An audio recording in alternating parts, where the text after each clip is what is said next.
you awesome students and young folks have heard this portion, and maybe you even heard this even better than I'm about to say it.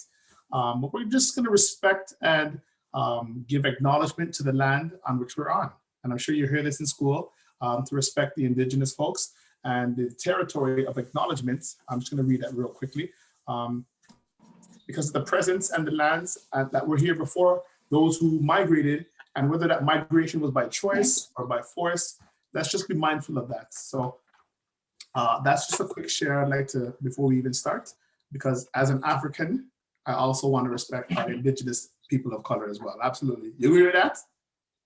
Cool. So here's why I wanted to start with that. When I was in school, that never happened. And I grew up here in Toronto. There was no acknowledgement, there was no respect for the indigenous people. So we didn't have that opportunity growing up, and every meeting and every school day started off with that. So I like that little start, and I know that you're used to that, so that's great. The second thing I'm gonna do, I'm gonna turn off my phone ringer, because my phone does get busy and can get distracting, and I wouldn't wanna be disrespecting you and my phone's ringing and we're having this awesome conversation. So before I even start, it's not really about me, can I just get everybody's name and what's your favorite thing? My name is Judea. Hi, Judea. And Hi. I see somebody else over here. Who else do we have? Oh, hi, my name is Zion. Respect, Zion. Good. Okay. And there's going to be other people as well. Plus, this is being recorded, so we'll be sharing. We have one more with Judea. Oh, okay, Judea, come. Who else is there? Hello. That's my mom. Greetings, mommy. How you doing? Have your earphones on. Mommy, the man said greetings. I can't hear because you took off. Mom, okay? My microphone's on. Say hi. Hi. So we're also going to have folks who aren't present today with us. Maybe we will not catch the live chat, but we'll catch the recording. So how we're going to start this evening's conversation. Rebecca, Okay. did you want to say anything real quick? On behalf of R.E.S.T Center, I'm Rebecca. We have a Black Youth Support Line. Hi, Judea. Hi, Zion. Hi, Mummy. We have a Black Youth Support Line. The number is 905-863-1118, where we assist Black youth in the Peel region, especially just to, if you have questions on education, parenting. R.E.S.T Center actually helps homeless and at risk of homeless youth. And we are so happy to be hosting. This is actually the first, well, last week was the first of a series of workshops, but we're really happy to celebrate Black History Month this month with the series of workshops, starting with you, Phil. Thank you so much for coming on and doing this presentation. I know it's going to be amazing. Phil Edwards is a professor at Seneca College. He teaches sociology, interpersonal communication, as well as social problems. He's a social, and he's worked for the City of Toronto. He's a wealth of knowledge and an amazing presenter. So we're very excited to have you on. Thank you for doing this. And then next week we have Caribbean cooking class. And then the week after we have why do my parents act the way they do? And then we have after that African cooking class where the chef is actually going to televise from Kenya. Okay. So we have a lot in store every Thursday night at 7 o'clock. This is a Zoom to be on. So thank you so much, Phil. And go ahead. Okay, so we have other people, like we mentioned, who will be coming in, and we're going to be admitting them as they enter. So the first thing I want to share with everyone, so we've heard of many people who talk about social problems. We've heard about many people who, like Martin Luther King, we've heard of Martin Luther King, we've heard of Malcolm X, but there's a lot of people who are actually alive today that are still helping out with the problems and the social issues of us African people. So somebody's microphone is loud. And so we're gonna share a video with you, and this video is about 4.5 minutes long. And Rebecca, can you get that video ready, please? And before this video plays, I want you to listen, and we're gonna leave you his name afterwards, and you can listen to what it is. But I will talk about the video for about 30 seconds when it's over. Go ahead, Rebecca. And please don't recognize the, we did subtitles because it is in Jamaican, but some of the subtitles are incorrect.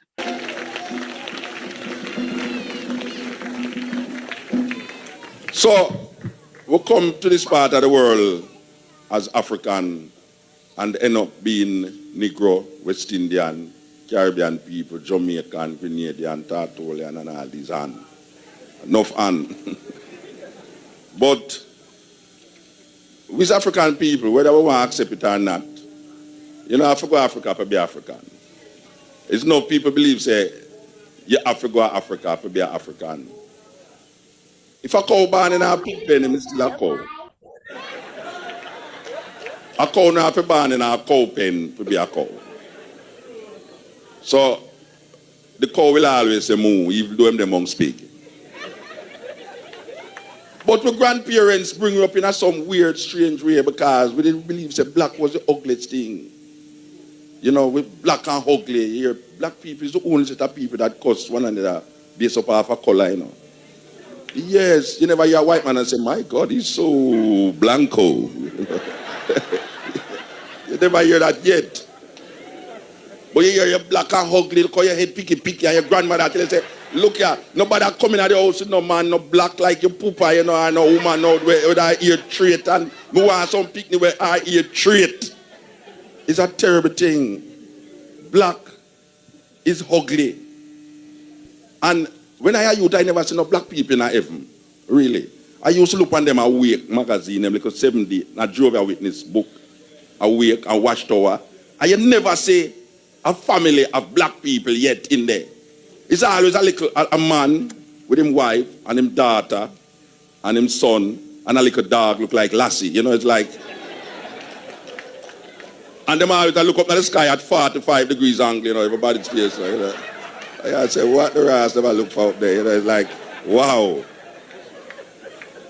And then you see this white wing, white person with white gown and coming down out of the clouds, you know, and you say, wow, I can't look like that. No time at all. But when you look down in a hell, you know, trust me, I down there with there, you know. I down there with there. Yeah, man.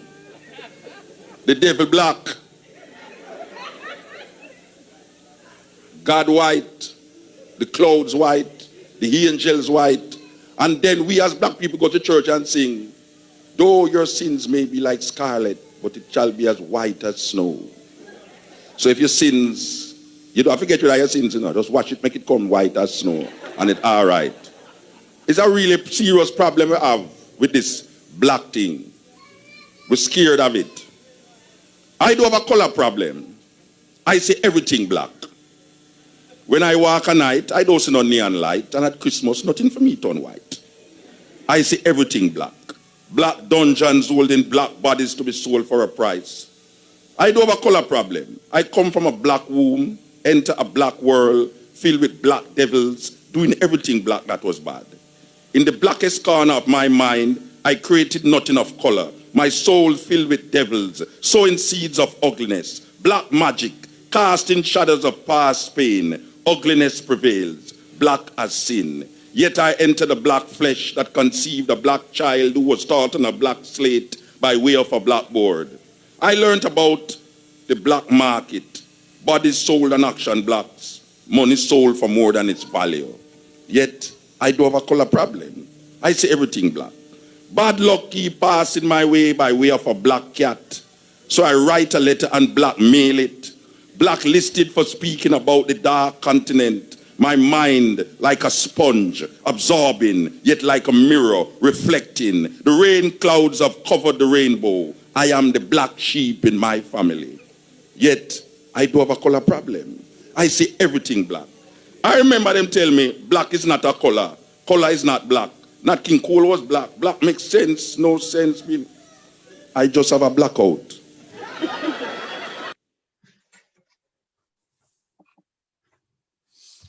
Okay, so I saw some more people join our wonderful chat here. And now Rebecca's going to share. Sorry, not scare. Hold on. Sorry.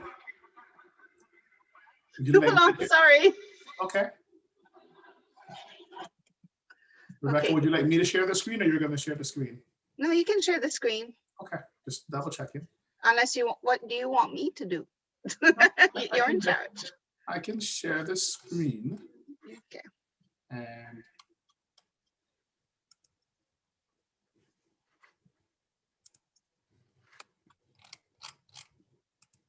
Yes.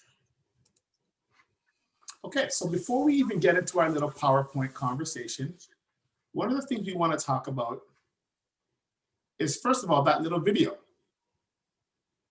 And I'm just going to show the voting pictures. There we go. Awesome. So we watched this pretty cool video about a man. His name is Muta Baruka. And what Muta Baruka does, he talks a lot about teaching us the importance of knowing who we are. And one of the things we're first going to walk away with today, if we can ever learn to realize, is that we're not just Black people, we are African people. And that's one of the major messages that Muta Baruka taught us, because he asked this question of, if a cow was born in a pig pen, would that still be called a cow or would it be called a pig? And so just because some of us are born here in Toronto or Brampton or Canada, does that separate us from our African brothers and sisters? Absolutely not. And so that's the first thing that happened many, many years ago when we became separated. And now some folks are, well, I'm Jamaican and I'm from Trinidad and I'm from Barbados and I'm from Ghana and I'm from Nigeria and I'm from Ethiopia. And we just started separating each other versus saying, well, we all came from the same roots and we're all African. So one of the things we can also realize is, let me just move my screen. So we're in this presentation, we're going to realize that we're going to have some questions and some discussions. And I just want us all to be as honest as possible, because none of us are experts. We're all here to learn from each other, and we're all here to respect each other's opinion. Can we agree on that? Yeah? Okay. And we can also unmute our microphones if your background is quiet. If your background is a lot of noise, then that's it, Zion. You put a thumbs up. That's pretty cool. Okay. So you can use the different ways to say, I understand, I agree. If your background is too loud, then yes, please keep it muted. But if you're ready to talk and say something, you can also unmute your microphone and participate in the conversation, okay? And if you have questions, you can ask questions, because we're here to learn together. So one of the first questions, and we can talk about this together, is why do history books always start African history with slavery or with struggles? Did you ever realize that? No? Yeah? Mm-hmm. Okay. So for some people it's yes, and for some people it's no. So what are the schools teaching us? Are schools teaching us about positive history as well? It's kind of, sort of. Okay. I see you, Janaea. I see you. Okay. So one of the important things that we always have to remember, and this is one of our tasks that we can do, is we can research positive history on our own. We always don't have to wait for the school board to teach us what history is about, right? We can do our own versions of research. What are some of the ways we can do research?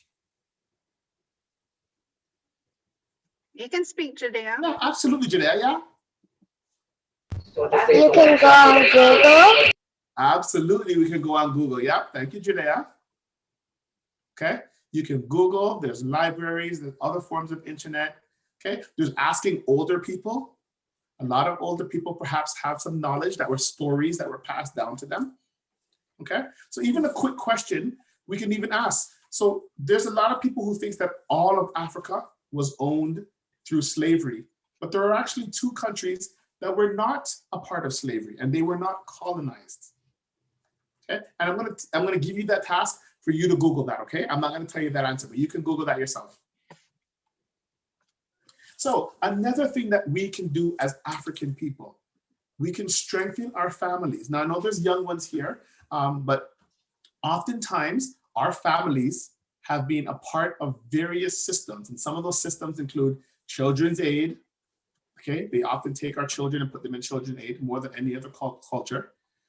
They often talk about Black people or people that are African when they talk about the high school dropout rates. And they often talk about our people when they talk about the incarceration rate, meaning that how many people go to jail. And so a question I love to ask people is, do you know your family history? And how far in your family history do you know? So obviously some of us know our parents, right? Do we know our mom's side of the family? Do we know our dad's side of the family? Do we know our grandparents and our great grandparents? Yeah, is that a hand up, Judea? Yeah, you can speak. Okay. So one of the things I would like us to do, whenever we realize that there are systems that are attacking us, we have to look at ways to be prepared so that we don't fall into those traps. And one of the things we can start doing is building stronger families. That way we can create stronger communities. So always in everything we do, let's find ways to build each other up. So another task we can do is let's start creating a family tree. If you don't have one in your home already, it's really cool if you have a family tree of you, your parents, your grandparents, your great grandparents, and as far back as you can go. And if you can't go far back, maybe you can go wide. Your parents, their brothers and sisters, and their brothers and sisters. And then the next line would be you and your cousins. And you can start going wide with your tree. Okay. So if you can't go far back into history, then you can go wide with your family tree. Create your village.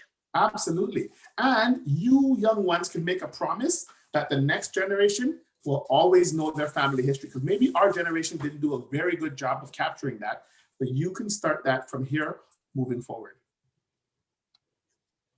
So the next thing to talk about that makes me African would be religion. So sometimes we really don't know what we were practicing before slavery. And oftentimes people know about religion since slavery, but what were Africans doing and practicing before slavery? And so a lot of words have been taught to us that make it seem like it's taboo. It makes us afraid of some of these words. So words like voodoo or anything that has to do with natural practices, we've become so afraid of some of the things that traditional medicine we're doing because our religion has been taken away from us. And so I want us to take this task, a little bit of homework, but we have to focus on, do we believe something or do we know something? And there is a difference. And some of you may have to think about that one. What's something that I believe in versus something that I know? So let me ask you a question. Who used to believe in the tooth fairy? I used to. Never? Okay, that's good. I was told that there was a tooth fairy. Who used to believe in Santa Claus? Or maybe still do. Okay, that's fine. So there's a lot of things that we used to believe in, but then suddenly you realize and you got some knowledge, you're like, hey, that's really mommy and daddy that's doing some of these gifts or putting money under my pillow for a tooth. So sometimes in life, we learn there's something that I might believe, and then there's something that I know. Okay? Always in life, yes, Judea, go ahead. I want to say that I used to believe in the tooth fairy. I used to believe in the tooth fairy, but I realized that it's my parents that are putting all the money underneath my pillow. Okay, see, there you go, Judea. So that's an example of belief, and then you found out something else, and then now you know. We can do that in a lot of things in life. Okay, some things we were told, and then sometimes we research or we find out things, and then we know. Okay, I'm gonna move to the next slide. Oops.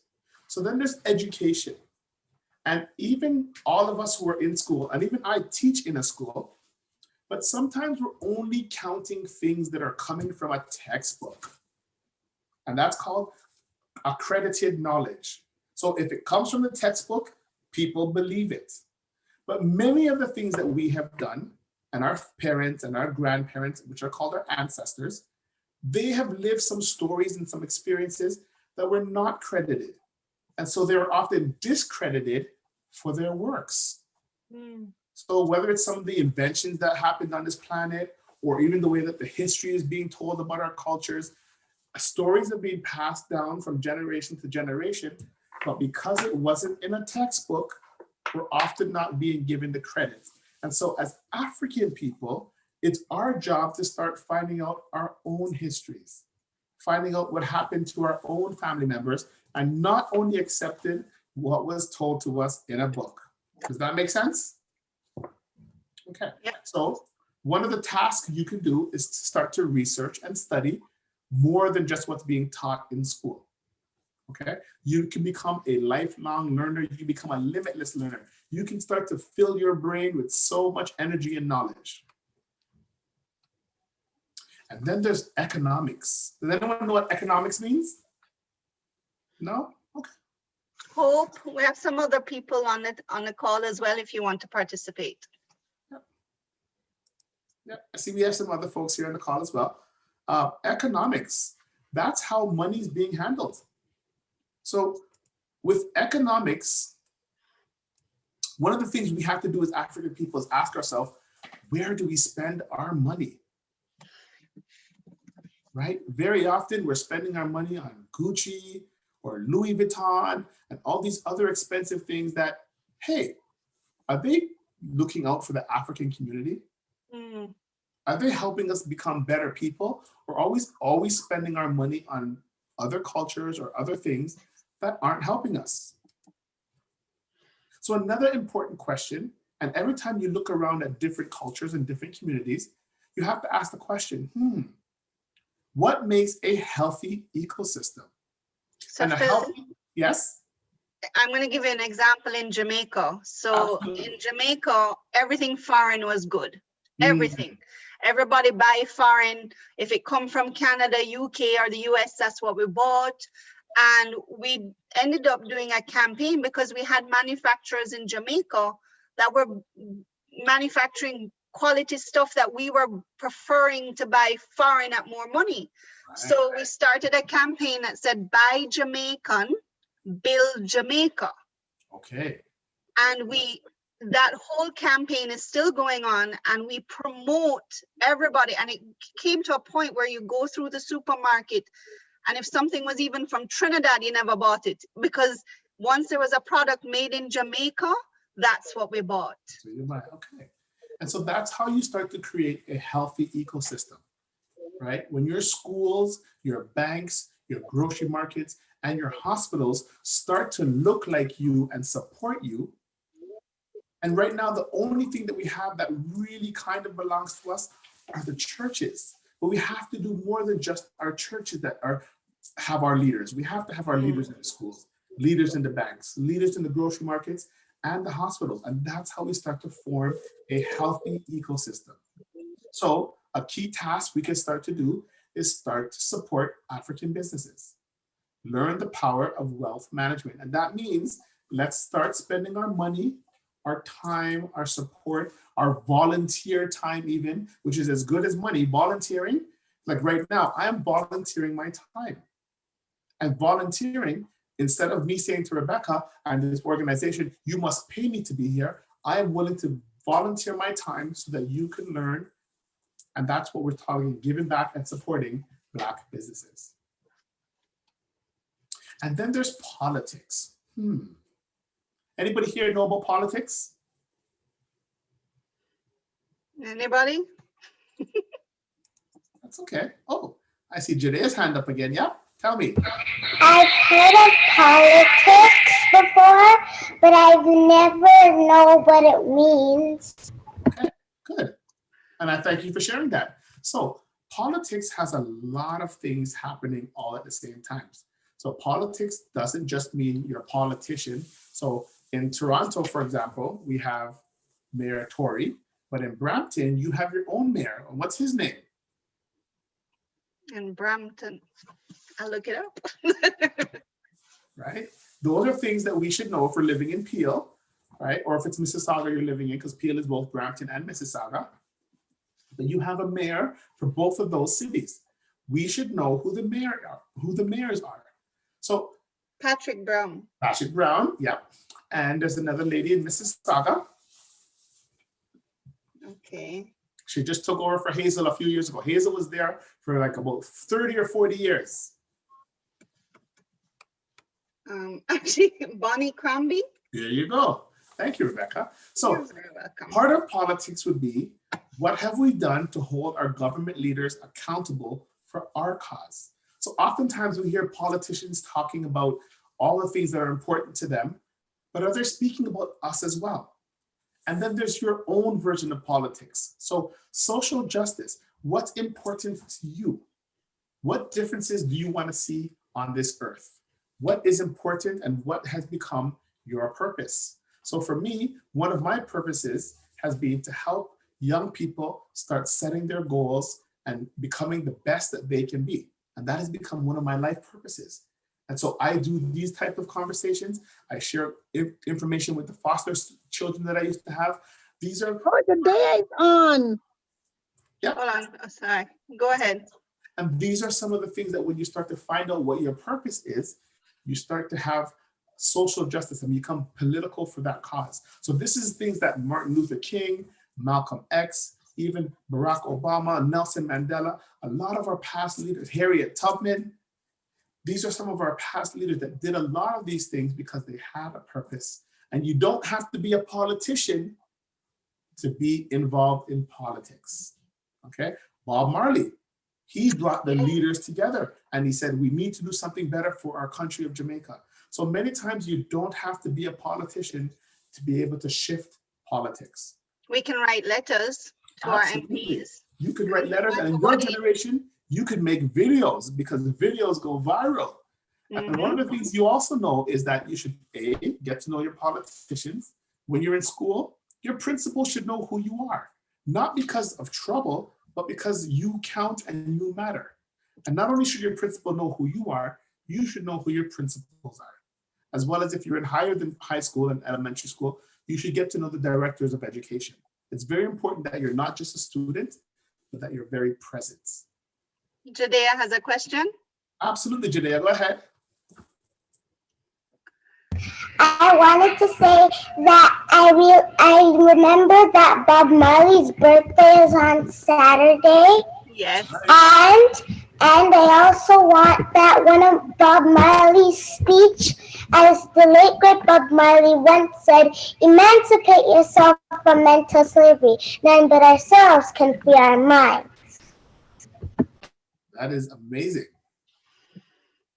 Thank you. That is thank you. excellent, Judea. Coming from Jamaica, I'm so proud to hear that.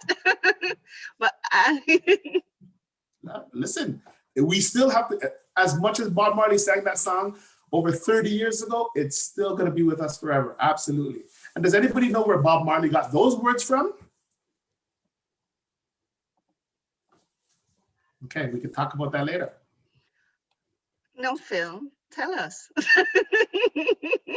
So Bob Marley wrote a lot of his songs, but a lot of his songs came from famous speeches from Marcus Garvey, famous speeches from Selassie, Haile Selassie. So yes, I see a hand raised. Go ahead, Fatu. Someone's raising their hand. Go ahead. Go ahead. Can you hear me? Yes. Absolutely. Yeah, so my name is Fatu, and sorry I'm a bit late about I kind of missed a little bit, but I'm just wanted to say that thank you so much for what you're doing, and I'm happy to be here, sorry. And African background, I'm from Senegal, which is West Africa. Yes. And French country. I've been here for 13 years. I learned English here, and I have a lot of my best friends, my people that I work with, the Jamaican people. I don't have any like direct family in here, but I feel like I have a sisters at work. Yes. There's one in particular, I don't want to say her name, but they're so supportive to me. I feel like I'm still, I don't miss my country that much, because whatever I turn around, I see Black people like me. They stand up for me. They help me a lot. And I just want to say I'm proud to be here. And I hope to visit Jamaica one day. And I'm glad to know that all of you guys come from me. So I always joke with my friends at work saying that I'm the original Black one. But I'm so proud that we are all, sticking together, and they acting like sisters for me. I know anything that will happen to me, especially there's two of them, they will be standing up for me. I have a Jamaican brother that I love so much. He's just my brother from another mother. And I can just see myself, and I'm just proud of you guys. And back in Africa before I come here, And my brother used to always listen to Bob Marley and then repeating things in English. Like in Senegal, we don't have to learn English. You have to go to a private school. Otherwise, everything is French, because we were as you guys know, we were colonized by French. So if you speak English back in the day, people see you like high class. And I remember my brother back in the day, I don't speak English, but he used to always repeating Bob Marley. He was the reggae man. He was the Rasta of the other family. Right. And then as I came here, I speak English. I said, listen, this guy, he just used to repeat Bob Marley things, but he doesn't know meaning of what Bob Marley is saying. So it's just kind of jokes like that. And when you say you're Jamaican, people used to be so scared because they say, oh, it's about smoking weed, about shooting each other, about gangster. That's how we used to see Jamaican as when I used to be back home, like they're bad people. And then after leaving here, I can say my mom and my sister and my brothers are Jamaicans. Mm-hmm. I can tell that I grew up with something that was completely false. I'm just very proud of Jamaican. I never have a bad experience with them. I went back home and I tell my mom, my family, how Jamaicans people are. You know, we have bad people in every ethnic groups and everywhere. But I'm just proud of you guys, and I'm so very proud and very happy to know that, you know, it just, I don't find the word. Sorry, my English, but thank you for doing this. Everything you're saying is so accepted, and this is what we're here to form. So for too many years and centuries, we were separating all of us Africans. People were Jamaican and Trinidad and Barbados and, you know, East Africa, West Africa. We want everyone to realize that we are all Africans. So thank you for that share. That was a very, very great example of what we are trying to capture here today. So on the next slide, I never have the experience, but first when I came here the first years, people used to tell me that, oh, watch out of Black Caribbean people, because if they know that you're a real African, they won't like you. Like the racism is among Black people, because they're upset that back in the day they're here because your ancestors sold them to white people, the reason why they're here. But I never experienced that. I never experienced like any Jamaican, any Black Caribbean that been racist to me because I'm true African. So just any other thing, you just look at the bright side of it, and then everything else, just forget about it. Yeah. So thank you for doing this. I'm very proud of everybody. Yeah. Okay. So we've got about 2 more slides, everyone, and then we're going to get into our discussion. Okay. So let's just go through 2 more slides. No problem. So one of the things, once again, is to get to know a politician, a principal, directors of education. Let people know that you have a purpose, and let it be known that you also count and that you matter. So one of the things we can do moving forward, a question to ask, and Fatu started to speak about this. What do other cultures view about us as African people? How do the other cultures view us? And even more importantly, how do we view ourselves? These are conversations that we need to start having in our homes. These are conversations that we need to start having with our youth and our children. And one of the main things we have to always remember, everyone, is 1, be proud of our culture. 2, speak highly of each other. This is what Fatu was just doing a second ago, speaking very highly of each other. And number 3, we have to find many ways to collaborate. So yes, we play sports, but yes, we can do business together. We can have social gatherings like this. This is a great way to spend our energy. And there's many more ways that we can be united. So everyone, this concludes my portion. We're going to obviously have a conversation now. I've left my Instagram. There's my email contact. And of course, Rebecca has access to me as well. But I want us to always remember that we are all Africans. Okay? Let's not continue to separate each other. Let's not continue to divide. Okay, as much as yes, we each have our various countries that we're connected to, we are just Africans that are spread throughout the world. And it's very similar to like when you have something and you blow it in the wind. That's what has happened. We are out there in the wind, but we're still united. So let's have a conversation, folks. What did you think? What did you want to add? This is a great chance to have our conversation now. So just to add that this is being recorded and we will be posting this on YouTube.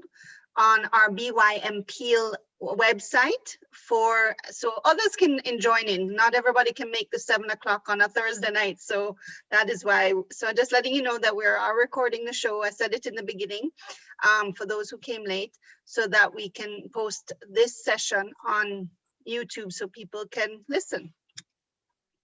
So Zion has his hand up. Go ahead, Zion. Hello? Oh, sorry. I was saying that one day in school I made a family tree. I made a family Okay. tree where I made all my family on this tree that I made out of construction paper. That's amazing. That's So amazing. you're ahead of us. Good. Yep, And how Judea. far back did you go? I went to I only did like my family, like my brothers and my sisters, and my grandmas and my great grandmothers. That's amazing. Thank you. I see Judea has her hand up. Go ahead, Judea. And then Fatu. I wanted to say that I've been doing words for the February month because it's Black History, and I've learned about slavery, emancipation, hope, and a whole kind of words. So every day I would have to learn the meaning, then every day I have to learn the meaning of it, and then I would have to go and record it and post it online. That's a good project to do all year round, Judea. So now I know what slavery means, emancipation, hope, and a whole bunch of other words. Africa. That's amazing. Fatu, go ahead. She just said she's gonna post this and put this online, and I'm sorry about my bad English. Can she cut that before putting it online? Yes, I can, but your English is perfectly fine. But I will cut it. Okay. But it was such a lovely speech. It actually went exactly with what we're saying. So I'm so sad that you've asked me to do that. Now, okay, go ahead then. If it can be useful. Yes, very Okay. useful. Very useful. Thank you. Thank you. I also want to welcome our Caribbean chef who is hosting our cooking show next week, Thursday. Hi. Hi. I'll go on, chef. She's doing a one-pot jerk one pot. Nothing much, Phil. How are you? I'm hungry already. One pot jerk. I want to know how we're going meal. to share the food. How are we going to share the food over Zoom? Pardon me? How are we going to share the food over Zoom? I don't know. She's gonna send Rebecca it to will everybody. make it happen. Rebecca will make anything. Rebecca will execute anything. The impossible will become possible with Rebecca. That's true. That's true. Hi, Judea. Hi, Zai Zai. Those are my adopted nieces. Hi. Hello. An amazing mommy. I mean, who And called and Fatu is my, but I know I adopted Rebecca's children too, Phil. You bet. I adopt everybody's. Fatu is my co-worker, and I adopted her kids as well. oh, you're the amazing. Yeah. son. She's Mother Teresa. So listen, I have a question for Fatu. Yeah. Can you ask him? And you ask me in French, it would be better. Je parle petit peu français, so I have to ask in English. I'm so sorry. Your English is better than his French. Much better. I would actually have to edit out his French. You did great already. I have somebody I worked with for 13 years, and all she knows is Tia Malad. Oh no. Oh wow. So Fatu, my question is, many of us in this side of the world have never been to Africa. We would like to go to Africa. You will be welcome. Let me take you guys. There we go. These are the connections we need to start making. You see, we need to make it happen. We need to do this seriously, taking it serious. You know, we Black people, we have reputation of whatever we do, we don't continue on things. We start things, but then we give up because we're missing motivation. We are not connecting to each other. We don't support each other. Come on, we need to make this happen. Absolutely. Okay? Okay. It's more than welcome. Anything you want to know about, listen, man, Africa is 63 countries, big like the state. I only know mine or 2 countries, but you know, it's just the beginning. It's just, right. You know. Absolutely. Yeah. And Let's do it. Let's start something. Let's have a project. Let's have a plan, and then just even after COVID is over, we can do this like face-to-face meeting, like go to a room, like where we can meet and things like that. Let's make it happen, ladies and gentlemen. Okay, I'm with you on that. All right. That sounds amazing. In fact, I just finished teaching in Kenya, and I have a lot of connections with people in different countries of Africa. You see, all I'm so proud of you guys. You are happy. You are proud of where you come from. Yes. And as Bob Marley said, don't laugh about my accent. If you know where you coming from, you know your history. I don't know how she said it again. That's perfect. Yeah. You can even sing it if you want to. Oh, I have a Bob Marley at work every day. So when I'm sad, she will sing me a song of Bob Marley, and then yes, I become strong. It's like an energy. It's like a Red Bull for me. I just stand up for my right again. I just go ahead, and that's it. So, Fatu, have you ever heard of Chronix? Sorry? Have you ever heard of Chronix? No. Look up Chronix. His song I Can is my alarm in the morning, and I wake up to that song every morning, and I take the time to listen to the song. Yeah, there's a days that I used to feel so bad, and so she will come. Judea has her hand up quietly waiting. Yeah, go ahead, Judea. Yeah. I wanted to say that I've been through 2 French classes, and I've been learning a lot of French. So when we do another meeting, I can tell you guys more. I love her. Grade 1 and grade 2, I've been through a lot of French. Sometimes my teacher even speaks it and I don't even know what it means, but I'm starting to get the hang of it. That's great. That's great, Janea. Keep up the good work. Absolutely. Great. Okay. So I know, Phil, you... Merci. Oh, yes, Zion. Bienvenue, Janea. Merci de rien. Bonne nuit. Bonne nuit. Bonne nuit, Janea. Bonne nuit. Au revoir. So I'm going to actually, when you're ready, Phil, I'm going to close out with the song from Chronix, because I think it's a really I'm good saying song. Bonne nuit from now. So bonne nuit, tout le monde. It was a pleasure. That's me saying good night, everyone. It has been a pleasure. I appreciate all of you. And Rebecca, play us out with that song, please. Close us off. Thank you, Phil, so much for being part of this. Thank you for everyone who attended tonight. And we look forward to next week's workshop. Thank you. Bye. Good night. You can listen to the song as we do it. Yeah. I can. I know I'm blessed, and I close my eyes and smile. Sometimes I feel like the richest man in Babylon, and I've done my best, so everything's alright inside. Oh, every morning, I rise, I stare at the sun. I know it is a blessing. So when the evening comes, I lift up my eyes to this, I'm blessed, oh man. With my 2 hands in the air, as far as I can. Yeah. As far as I can. I can, yeah. My 2 hands in the air, as far as I can.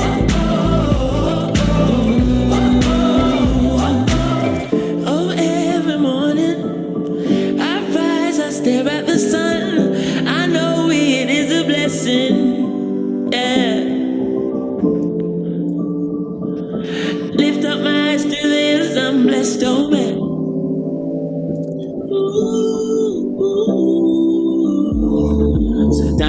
lost and far from home, but I'll find my way.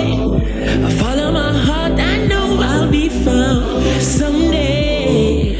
While I'm lost, I learn and live. What do you say? Let's have a good time until that day. Oh, every morning, I rise, I stare at the sun. I know it is a blessing. So when the evening comes, I lift up my eyes to this unblessed old man, with my two hands in the air as far as I can. Yeah, as far as I can. I can, yeah. My two hands in the air as far as I can.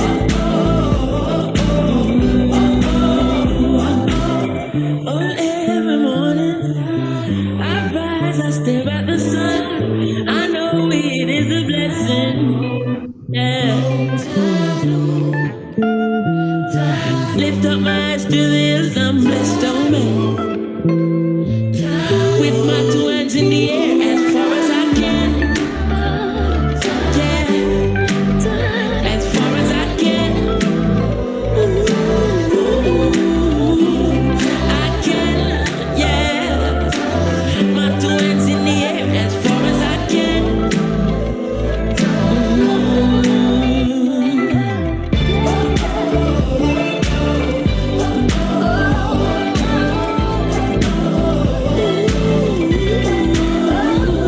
I can, yeah. My two hands in the air as far as I can.